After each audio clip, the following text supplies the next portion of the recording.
Magandang buhay mga kaibigan at naritong muli ang inyong matinik at ang musikero upang magbahagi na naman ng kaalaman sa larangan ng matematika at siyempre sa larangan ng engineering. Ang ating pag-uusapan, Dynamics of Rigid Bodies, Simple Stress, Part 1.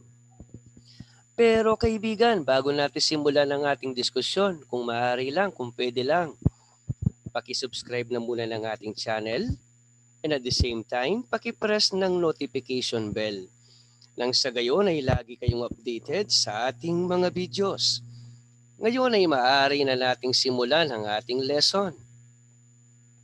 Ang ating pag-uusapan, simple stress. At syempre, ito ang ating mga objectives. At the end of the lesson, the students should be able to: Number 1, derive the formula for the simple stress. Second one, know the basic concepts underlying simple stresses. The third one, solve worded problems. Nang sa gayon ay ma-practice naman tayo sa pagsosolve ng mga iba't ibang problem sa engineering. Nang sa gayon ay magkaroon tayo ng kaandaan sa paparating na licensure examination pagkatapos nyong makagraduate ng engineering.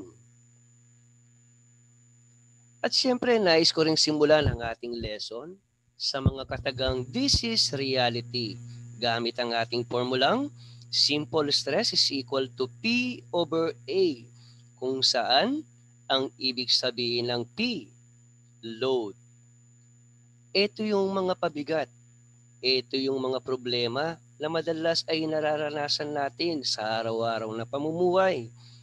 Maaring problema sa pera, problema sa family, o kaya problema sa pag-aaral. Ang mga pabigat na yan, depende kung paano natin kakargain at kung paano natin sasaluin. Malawak ba ang ating pangunawa? Malawak ba ang sisidlan? Depende sa lawak ng pangunawa kung paano tayo magkakaroon ng stress. Kung ito ba'y simple lamang or kung ito ba'y mabigat na stress na. Depende yan. Depende sa lawak ng pangunawa. Natural lang, hindi mo naman kakargain ang isang problema, ang isang load kung ito hindi mo kayang kargain.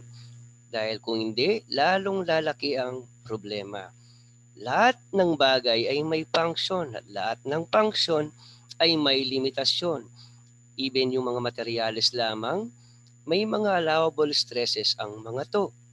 Ngayon naman ay maaari na nating simulan ang ating diskusyon regarding about simple stress. Simple stress, at ito ang ating definisyon: uniformly applied load divided by the area of the stress wherein the condition for stress uniformity. The applied load must pass through the centroid. Centroid ng alin? Ng object. Siyempre ating aaralin ang ating tinatawag na static equilibrium. Nawalan ng letter I, lagyan natin ng letter I ang ating equilibrium.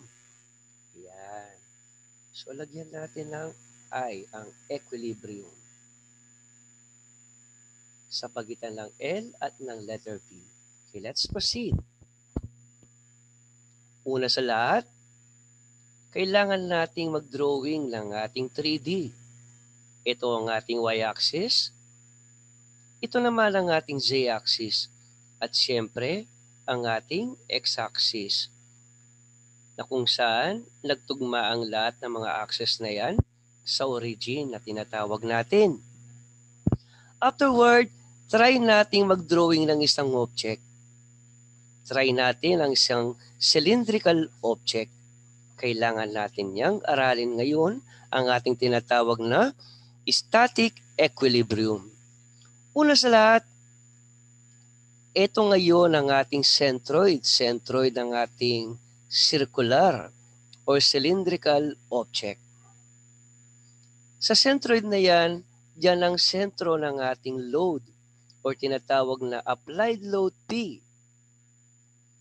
And then, Another point, going upward, ito ang derivative ng ating applied load, dP. Kung saan, kailangan din natin ng derivative ng area ng ating object. So proceed tayo. Ito ngayon ang ating proof kung paano natin madiderive ang formula ng simple stress. Una sa lahat, kailangan nating mag-summation Z is equal to 0. Lahat ng mga forces along the Z-axis, parallel sa Z-axis. Ang ating mabubuong equation, P is equal to the integral of dP. Totoo nga ba na ang P is equal to the integral of dP? Ang integral ng dP is P. If we're going to apply ang napag-aralan natin sa ating integral calculus. Bakit P is equal to integral of dP? Okay, P. Downward dyan, di ba? So, negative. dP, positive. So, bakit naging ganito ang ating equation? Kung yan ay ating isusulat ngayon, papaliwanag ko lang, P is downward. So, let us write it as negative P. dP is positive, kaya nga lang kailangan nating integrate yan. Kasi nga may derivative. So, plus the integral of dP is equal to 0. And if I'm going to transpose negative P to the other side, magiging positive yan. That is why we have arrived with this equation. So let us proceed. But dP is equal to simple stress times dA. So anong susunod na gagawin natin? Dahil ang dP naman is equal to the product of simple stress times the derivative of the area of our object. Direct substitution tayo sa ating dP. Ang ibig sabihin niya, ng dP ay mapapalitan ng simple stress times dA. Therefore, P now is equal to the integral of the product of simple stress and derivative of the area. And then afterward, let us proceed to this summation moment along y-axis at y-axis tayo is equal to 0. So, anong gagawin natin? Una sa lahat, ibigay natin yung mga distances from centroid of our object to the y-axis, meron tayong distansyang b. So, let us use variable b as the distance between the y-axis and this line. Itong line na to kung saan nagpapas ang centroid natin or point C. And then, ang layo naman ng dP sa y-axis is distance x. So we will use the variable x as the distance between dP and the y-axis. So ito ngayon ang ating mabubuong equation. Bakit PV is equal to the integral of x dP? Ang P natin is downward at ang layo ng P sa y-axis is distance B. Ito yung mga line of action natin. Yung mga lines natin. Ito yung perpendicular distance natin. At ang layo nito ng ating applied load P sa y-axis is distance B. At ang rotation natin is clockwise. If we will just assume that clockwise moment positive, positive ang sign na gagamitin natin, kaya P times B and then positive ang sign. So susulat ko kung bakit. P times B. B ang ating perpendicular distance and we will use the positive sign. Ang dP naman is counterclockwise to the y-axis. Kaya ang gagamitin nating sign, negative. Okay?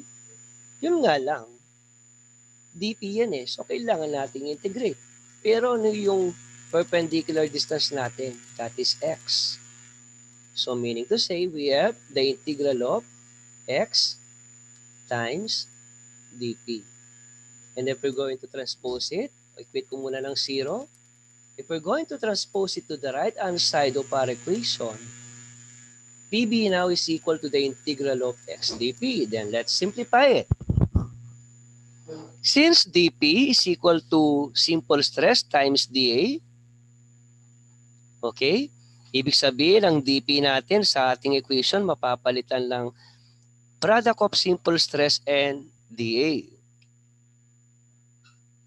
So doon lang galing ang dp is equal to simple stress times dA. Then, PB is equal to the integral of simple stress times xdA. So let's proceed to the next slide. Okay, take note. If stress is uniform, simple stress is always constant. Ayan ang ating figure, ating iginuhit uli. Nang sa gayon ay ma-refresh tayo sa ating previous slide. And then ang mga kalkulasyon natin sa ating previous slide. For the continuation of our calculation, thus, gamit ang formula na P is equal to the integral of dP from summation z is equal to 0, yan ay magiging P is equal to the integral of simple stress times dA. Bakit? Saan nang galing yan? Kasi nga, ang dP ay may value at ito yan. Ang value ng dP is simple stress times dA. That is why nagkaroon ng replacement or substitution sa part ng dP. Ang dP ay napalitan ng simple stress times dA. And then we have now our equation. P is equal to the integral of simple stress times dA. And then if we're going to integrate dA, ang integral ng dA is simply letter A. That is why we have P is equal to simple stress times the area. Kung babalikan natin ang ating introduction kanina, if I'm going to divide the entire equation, in this case, in this situation, in this equation, both sides by A, then ito na ang ating formula para sa ating simple stress. P over A is equal to simple stress. Continuation. And PB is equal to the integral of simple stress times xdA. Laging tandem ang dalawang formula na yan. Continuation. Yan. Therefore, B is equal to simple stress times the integral of xdA all over simple stress times the area. Then what's next? Both numerator and denominator parehong may simple stress symbol. Ibig sabihin, maaari nating kanselahin. Kaya't, ang mangyayari, ang formula natin para sa ating B is equal to the integral of xdA all over A. But take note, ano ba ang integral ng dA? Hindi ba't A? Okay, proceed tayo. Papakita natin. Ano ba ang integral ng dA? Hindi ba't A? Kaya, naging ganito ang ating equation. Papakita natin. B is equal to A x over A. That's why this will be cancel. Okay, mamaya Makikita natin yan. Okay, proceed tayo. Sabi dito, but XDA is equal to AX. Totoo naman. Nakita naman natin, ayun, no, sa taas. AX. Ang integral ng XDA is simply AX. Bakit X bar? Bakit X bar? Wala namang bar kanina. Okay, pakita natin. B is equal to the integral of XDA all over A. And B is equal to AX bar all over A. Then cancel both A. Para ang sagot natin sa B is X bar na lang, no? Bakit kaya? Kung saan, ang ibig sabihin ng X bar, ito yung tinatawag nating centroidal distance from the y-axis. Thus, B is equal to X bar. Di ba't sa figure natin, ang layo ng centroid sa y-axis is B. Now, if X bar is the centroidal distance from the y-axis, therefore, it is also the distance B from our figure kanina. Okay, proceed. This only shows that the applied load P should act at the centroid of the cross-sectional area of the object for the resulting stress to be uniform.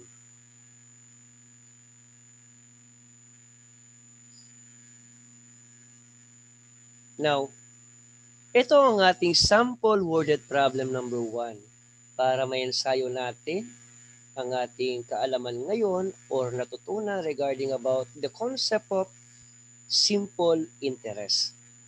For our sample worded problem number 1, determine the largest weight, W, that can be supported by two wires shown in figure below.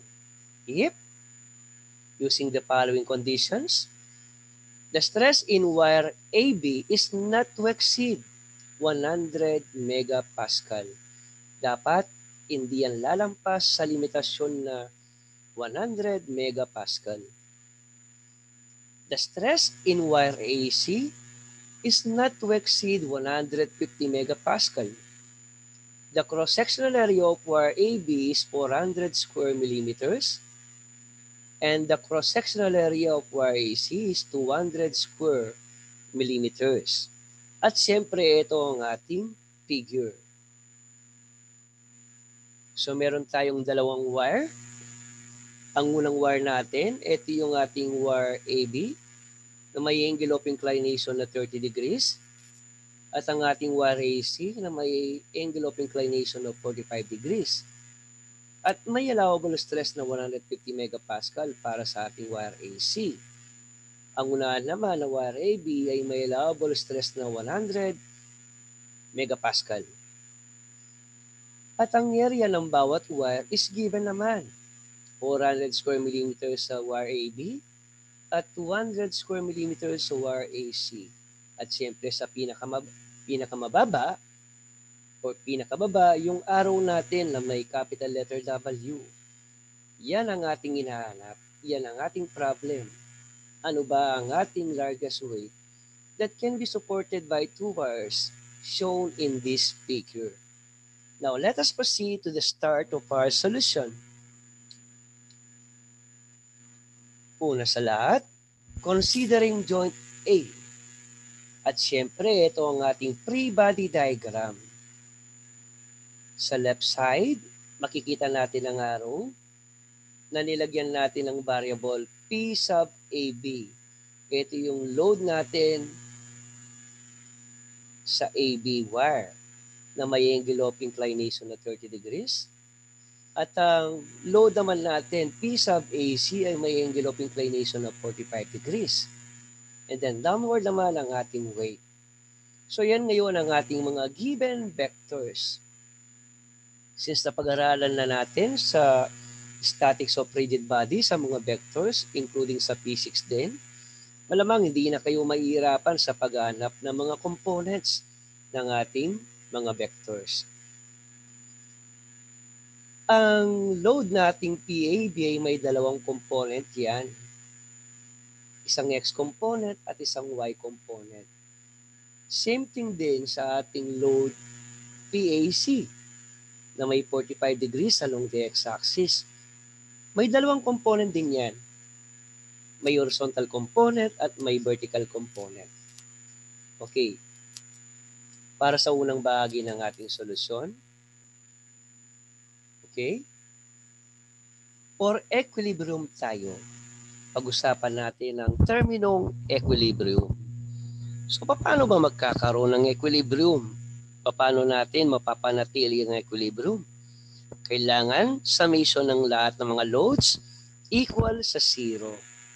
Ating simulan sa ating summation of forces horizontal or summation x is equal to 0. At ang ating equation na mabubuo, PAC cosine 45 minus PAB cosine 30. Ang mga component ng PAC, dalawa, isang horizontal at isang vertical.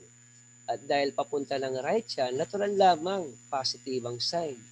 Kaya PAC cosine 45. Ang x-component ng PAC natin is PAC cosine 45 at positive dahil papunta ng right. How about PAB? Usaping vector yan mga kaibigan. May dalawang component, isang papuntang kaliwa at isang papuntang itaas. Ang papuntang kaliwa ay ang ating x-component. Negative ang ating sign na gagamitin, kaya ang component natin para sa ating PAB sa horizontal minus PAB cosine 30. And then if we're going to add these two para mapanatili ang equilibrium natin, kailangan ang sum ng dalawang yan, 0. Kaya ito ang ating equation, P sub AC times cosine 45 minus P sub AB cosine 30 degrees. Simplify natin. Ang katumbas ng cosine 45 is square root of 2 over 2. Ang katumbas ng cosine 30 is square root of 3 over 2. Pindutin man ang dalawang yan sa calculator, cosine 45, ipapakita ng calculator ang square root of 2 over 2. At ang cosine 30 naman, square root of 3 all over 2. Lalo na't kung ang iyong gagamiting calculator is Casio ang brand. And maaari din namang hanapin ang square root of 2 all over 2 na katumbas ng cosine 45 gamit ang ating natutunan sa ating trigonometry using the 30 by 60 by 90 degrees triangle and 45 by 45 by 90 degrees triangle accompanied by the 6 trigonometric functions under ng right triangle applications. Proceed tayo. At dahil pareho namang may denominator na 2, ang ating dalawang term na square root of 2 all over 2 times PAC minus square root of 3 all over 2 times PAB is equal to 0, we're going to multiply the entire equation by 2. Kaya makakansela na ang 2. So ganito ang nangyari dyan. Ang kabuuan ng equation ay ating minultiply ng 2. 2 times 0, 0. Pero kapag ito ay minultiply ko dito, makakansela ang 2. Dito rin, makakansela din ang 2 na ating denominator. Now, kung makakansela ang 2, originally, hindi naman ganyan yan eh. Kanina, ganito yan. Square root of 2 times PAC minus square root of 3 times PAB is equal to 0. Kaya nga lang, nagkaroon ng transposition process eh. Kaya nagpalit tayo ng sign. Kaya ito na ngayon ang ating equation. Square root of 2 times P sub AC is equal to square root of 3 times P sub AB. At yan ngayon ang ating tatawaging equation 1. Let us now proceed to summation versus vertical is equal to 0. Ang ating equation na mabubuo, PAC sin 45, positive ang sign dahil pataas, papuntang itaas ang component na isa ng PAC natin. And then same thing din sa ating PAB, ang y component nito is positive PAB sin 30 degrees. At ang ating weight, walang duda, pababa yan, kaya minus sign ang ating gagamitin. So, PAC sin 45 plus PAB sin 30 minus W is equal to 0. Yan ang ating starting point ng ating equation. Simplify natin. Ang katumbas ng sin 45 is square root of 2 all over 2. Ang sin 30 degrees naman is 1 half. Kaya ang ating equation, square root of 2 all over 2 times PAC plus 1 half PAB minus W is equal to 0. What's next? We're going to transpose W to the right side. Kaya naging positive ang sign nito. And then afterward, i-multiply natin ang kabuuan ng equation by 2. After doing that, ito na ngayon ang ating equation. Square root of 2 times P sub AC plus P sub AB is equals to 2W. What's the next move? We have to transpose PAB to the right-hand side of our equation and then magpapalit ito ng sign. Ito na ngayon ang ating equation. Square root of 2 times PAC is equal to 2W minus PAB at yan ang ating tatawaging equation number 2. Para sa continuation naman ng ating solusyon, rewrite natin ang ating equation 1 and equation 2 para sa ating next slide. Sa ating next slide, kitang-kita na ang value ng ating equation 1 and equation 2. Pareho silang nagsisimula sa left-hand side ng square root of 2 times PAC. At dahil pareho naman ng simula na square root of 2 times PAC, pwede nating equate ang equation 1 and equation 2. Ang mga values ng square root of 2 times PAC sa equation 1 and 2 ay maaari nating equate. At kung yan ay ating equate, square root of 3 times PAB is equal now to 2W minus PAB. Bakit? Ba't nakaganon? Ang value nito is this one. Kaya nasa left. Ang value naman ng square root of 2 PAC times PAC is this one. Kaya nasa right. Now, let us simplify the equation. Square root of 3 times PAB plus nilipat natin ang PAB sa left-hand side kaya naging positive ang sign. Now, square root of 3, PAB plus PAB is equal to 2W. Next, simplify the equation. So, square root of 3 plus 1 to be multiplied by PAB is equal to 2W. And next, PAB now is equal to 2W all over square root of 3 plus 1. Yan ang value ng ating PAB ngayon. Substitute the value of PAB to equation 1. Ulitin ko. Substitute the value of PAB to equation 1. Nang sa gayon ay ating mahanap ang value ng ating PAC. So square root of 2 times PAC now is equal to square root of 3 times PAB. Gagamitin natin ang ating equation 1. Direct substitution ng value ng PAB. Okay, ito yun para mas klaro. Ang value ng PAB is this one. That's why ito na ngayon ang ating equation. Square root of 2 times PAC is equal to square root of 3 times 2W all over square root of 3 plus 1. And then proceed tayo. We're going to simplify it. Yan. Hanapin natin ang PAC. Ang buong equation ay di-divide natin ng square root of 2. Kaya ang value ng PAC is square root of 3 divided by square root of 2 times 2W all over square root of 3 plus 1. Yan ngayon ang value ng ating PAC. Summarize natin ang value ng PAB at ang value ng PAC. Ngayon naman, nagkaroon tayo ng value ng PAB at ng PAC, nire-write natin ang ating mga sagot para sa PAB at PAC. Next move. Simulan na natin ngayon ang pagsosolve ng stress sa bawat miyembro. Simulan natin solving for the stress in member AB. ang ating wire AB. Ano ba ang stress nito?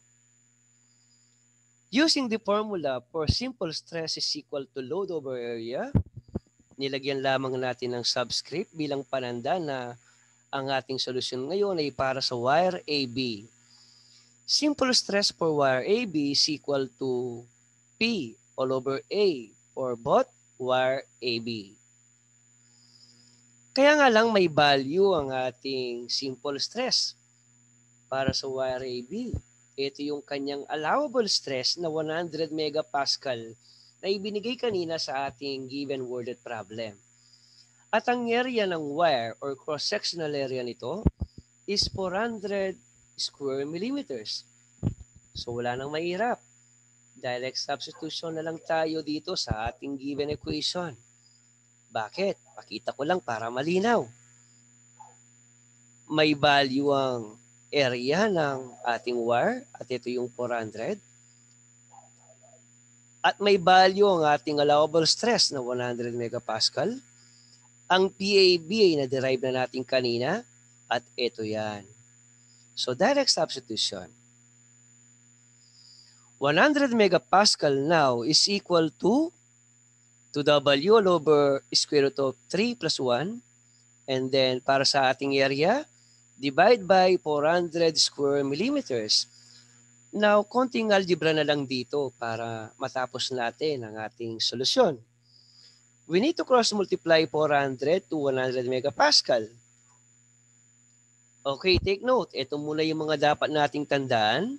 Huwag kalilimutan, ang 1 megapascal is equal to 1 times 10 to the 6 Newton per square meter. At ang 1 meter naman is equal to 1,000 millimeters. Continuation ng ating solution. Let us now solve for the weight or W na pinapahanap sa ating worded problem. Rewrite natin ang ating equation na ating na-formulate. From here, yan. So, solve natin ang ating W. Una sa lahat, cross multiplication. 100 megapascal times 400 square millimeters equal to 2W all over square root of 3 plus 1. Another one, another step, cross multiplication ulit. Ating cross multiply ang square root of 3 plus 1 sa left hand side. That is why our equation now is 100 megapascal times 400 square millimeter times square root of 3 plus 1 is equal to 2W. And then, cross multiplication ulit. O i-divide natin ang kabuuang equation na yan by 2. That is why ito ngayon ang ating equation para mahanap natin ang value ng ating weight para sa ating wire AB. Simplify natin. Ang 100 megapascal ay katumbas ng 100 times 10 to the 6 Newton per square meter. Ito yan. Ito yung katumbas niya. At ang 400 square millimeters naman ay kailangan nating may convert sa square meters. Kasi nga, ang megapascal is Newton per square meter. Bakit? Nang sa gayon, para mamaya ay may makancel ng mga units. Ang square millimeter, kailangan nating i-convert ng square meter. So, gagamitin natin ang conversion factor na 1 meter is 1,000 mm. So, 1 meter all over 1,000 mm, and then square natin both numerator and denominators. Nang sa gayon, mamaya makakancel ang square millimeter at ang matitira na lang sa taas is square meter. And then at the same time, makakancel uli ang square meters. At ang matitirang unit na lang is newtons. Okay, continuation. Gamit ang ating calculator, ang ating weight, 54,641.02 newtons. In kilonewtons, ang value natin, 54.641 kilonewtons. Yan ang ating calculation ng weight gamit ang wire AB. Stress in member AB. Okay, let's proceed to the next part of our solution. Kung ngayon, kinonsidera natin ang wire AB, Ngayon naman ay ating i-consider ang wire AC. Alamin naman natin ang weight na ating mahanap gamit ang wire AC. Pag nahanap na natin dito, maaari na tayong mamili sa dalawang weight. Pipili tayo ng maximum. Okay, let's proceed. Gamit ang formula ng simple stress is equal to P over A na may subscript na pare-parehong AC ang ating formula. Okay, take note again. Ang simple stress ng wire AC ay may allowable stress na 150 megapascal at ang cross-sectional area ng wire natin sa wire AC 200 square millimeters. Direct substitution, 150 megapascal is equal to square root of 3 all over square root of 2 times 2W all over square root of 3 plus 1 all over 200 square millimeters. Bakit? Okay. Ito yan. This is AC, not AB. Okay? AC yan. Okay, kinorek lang natin. And then may value to. And this is it. May value din kanina yan. Hahanap natin. Okay, balikan natin ang equation natin kanina. Ito ang value. PAC is equal to square root of 3 all over square root of 2 times 2W all over square root of 3 plus 1. Okay, proceed tayo. Again, we have the following important notes.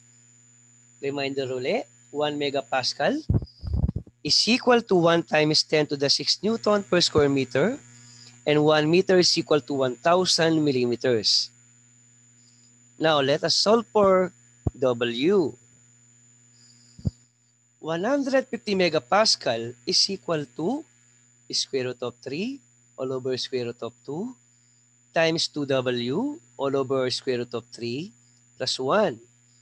Divide by 200 square millimeters. Yan ang ating starting equation.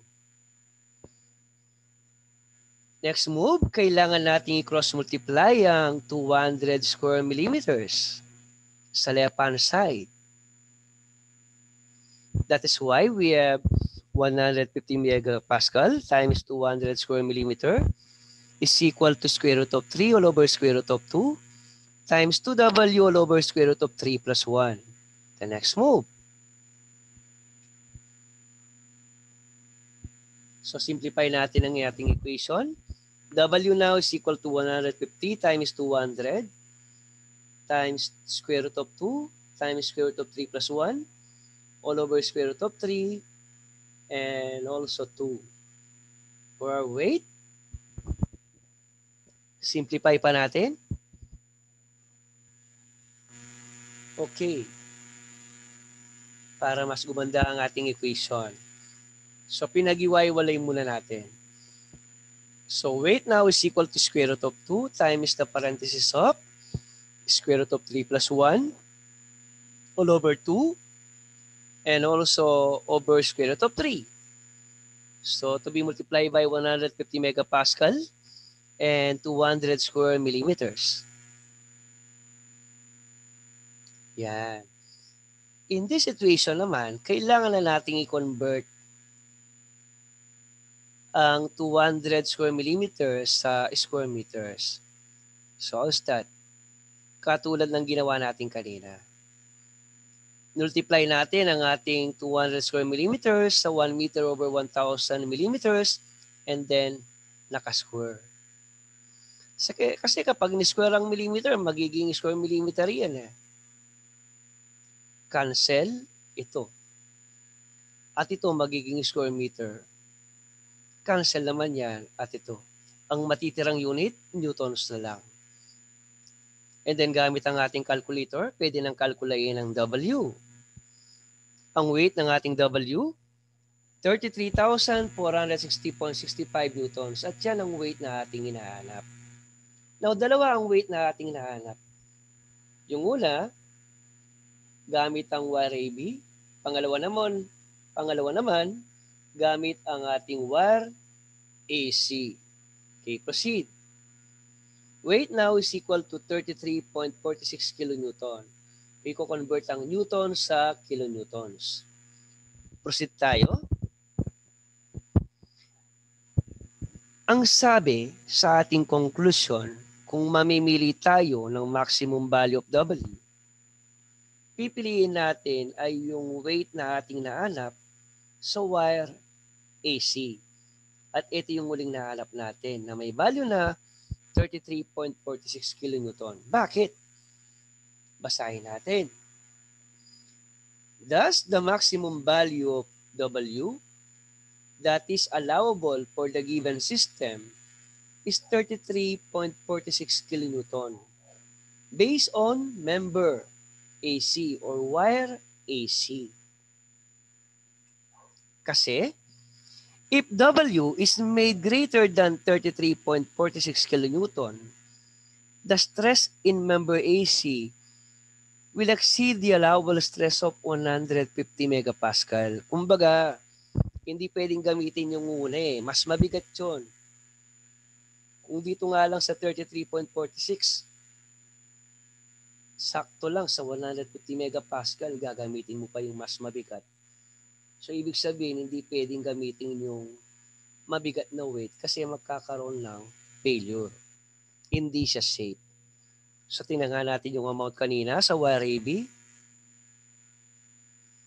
So, 54,000. Compare yan ha. Ang nahanap natin sa 100 megapascal ng wire AB, 54,000 newtons. Approximate 54,000 newton. Or let's say 55,000 newton. Mataas yan. Kung i-estimate natin, no? Okay, 100 megapascal lang allowable dyan. Nakahanap ng 54.641 kilonewton sa 100 megapascal. Ang 100 megapascal ng wire AB, kayang bitbitin ng weight na yan. Yan ang usapin dyan, no? Ang wire AB, kayang bitbitin ng weight na yan. Ang tanong, ang wire AC, kaya bang bitbitin ng weight na yan? Siyempre, hindi. Kitang-kita naman natin sa solusyon natin kanina eh. Hindi lang naman ng wire AB ang nagbubuhat ng weight eh. Ang wire AC din. Yan. So, hindi pwede. Ito, ubra sa wire AB, yung weight na yan. Kayang bitbitin ng wire AB yan. Pero ang weight na kayang bitbitin ng wire AB, hindi kaya ng wire AC. So sa buong system, ang gagamitin lang natin ay yung weight na nahanap natin sa ating wire AC. So ulitin ko, no? Thus, the maximum value of weight that is allowable for the given system is 33.46 kilonewton. Based on member C, if W is made greater than 33.46 kilonewton, the stress in member AC will exceed the allowable stress of 150 megapascal. Hopefully, may natutunan kayo ngayon sa ating diskusyon regarding about simple stress. You don't have to worry, may karugtong pa ang video na to at marami pa tayong mga problems na susubukang bigyan ng solusyon under ng simple stress. Hanggang sa muli, maraming salamat po. God bless us all. And then, papuri sa Diyos magpakailanman. Mabuhay ang bawat kabataang Pilipino. Maraming salamat po.